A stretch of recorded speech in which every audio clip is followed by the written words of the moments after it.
All right, now back to Nigeria as Nigeria's organized labor continues to stage protests over the discomforting economic situation in the country. Let's now cross live to Arise senior correspondent Nisi Gabriel, who is in a Kaduna location.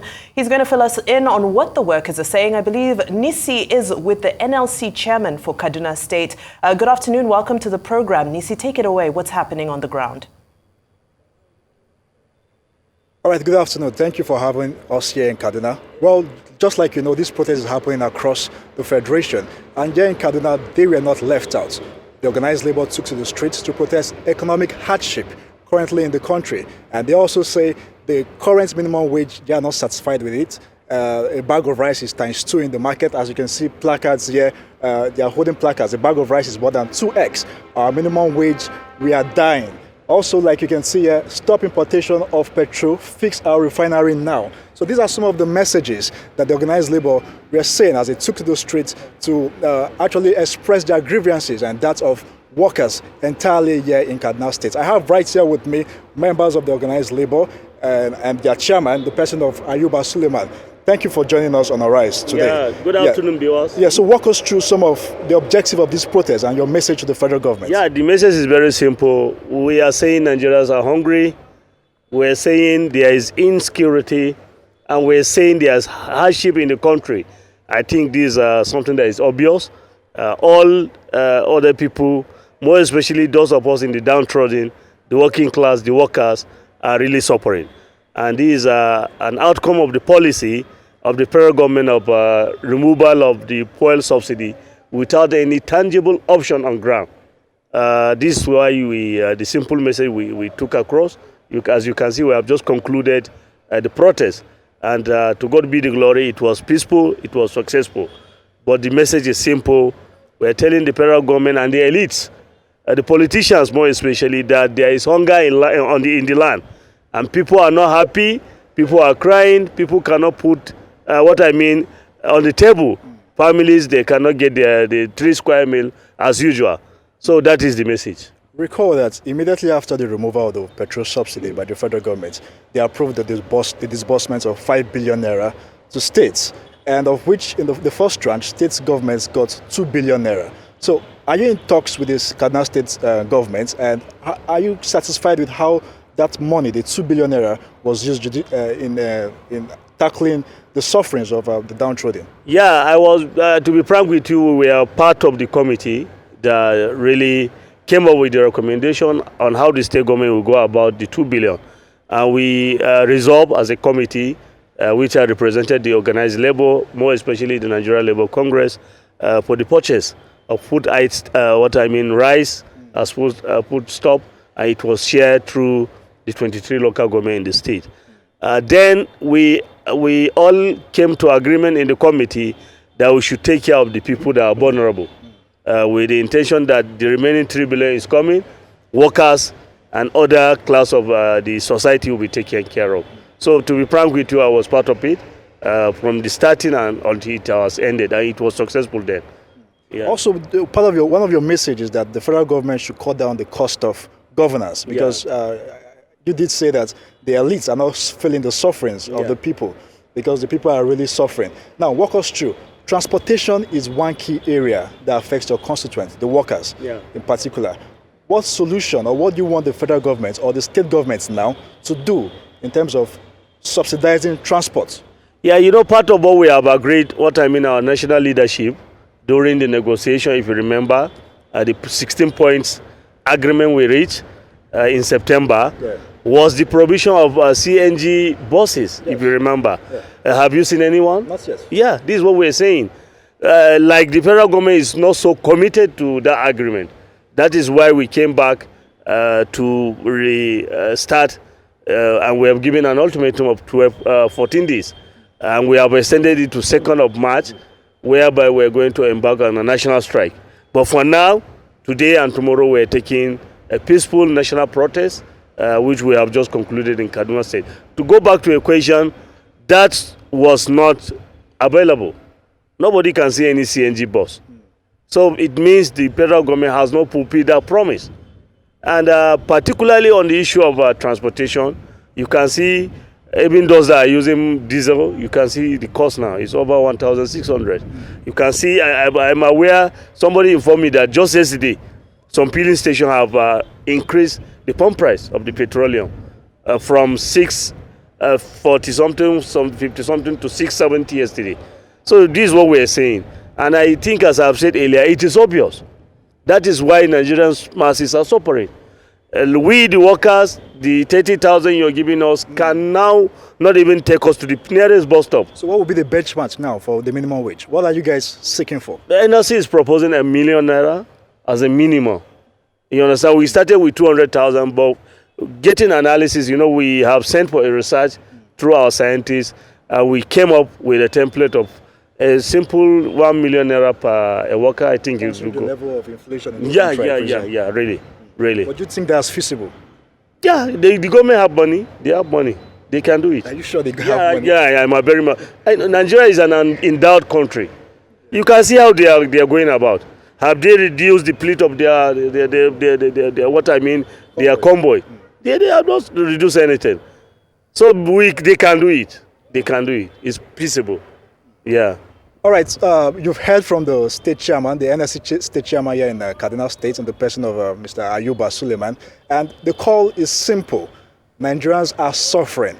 The minimum wage can no longer do anything for the people. 30,000 is nothing to write home about, considering the inflation figures currently in the country. Transportation, another huge sector that is really affected by these inflation figures, and they need succor, they need support, they need some sort of palliative, and they are calling on the federal government to do more. They should act as a matter of urgency to implement policies that are visible, that have some sort of human face policy, that the masses can actually say, indeed, the government is now listening to our plight.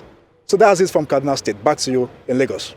Thank you so much, Arise correspondent Nisi Gabriel, and of course, Ayuba Suleiman, the state chairman for the NLC, live from Kaduna State. Let's now cross live to our Arise senior correspondent, Oba Adeoye, who is in the Lagos location, specifically Nikeja, to fill us in on what the workers are saying. Oba, great to have you on Newsday. Over to you. What's going on? Okay, so the protests just ended a couple of minutes ago, where we had massive numbers of workers, coming out on the street, trekking down from Awolowo Road, under bridge, very close to the popular computer village, down to the Lagos House here.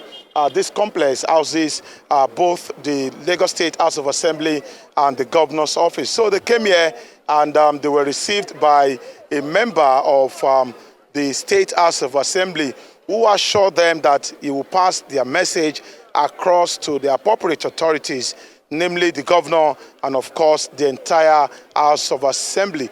What the workers are asking for are very clear. They want a reversal of the fuel subsidy that was removed by President Bola Ahmed Tinubu on his first day in office. They said that has really created untold hardships for the Nigerian workers. So they want that subsidy to be reinstated.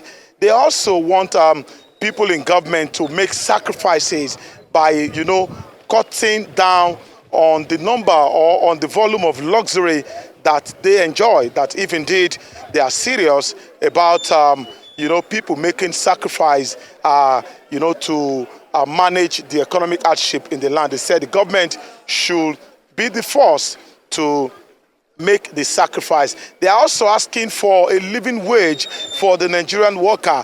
They argue that the present minimum wage that they receive is nothing to write home about because their purchasing power has dropped, has reduced, and as such is as good as not having enough money, to take them to the office and then back home. So they want an urgent review of the minimum wage as we have it in Nigeria at the moment. They also want the government to demonstrate that they are really serious about the economy by reversing a number of other policies that the government has announced is coming to power about 9 months ago. So these are their demands.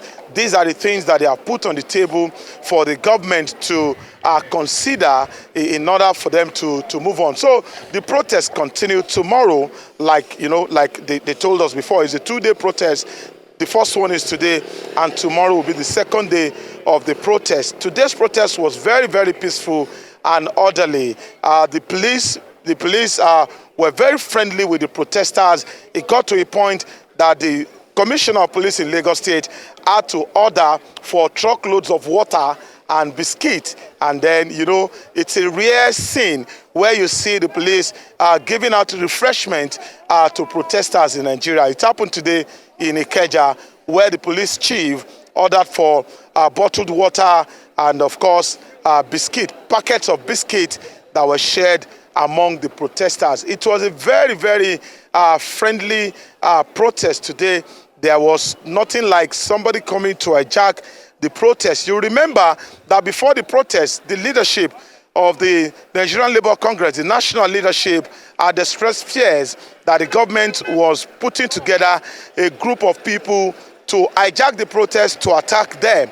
But nothing of such happened today. And of course, the leadership of the union in Lagos also seized the opportunity of the protest to debunk the rumor that the Lagos police had shut down their secretariat.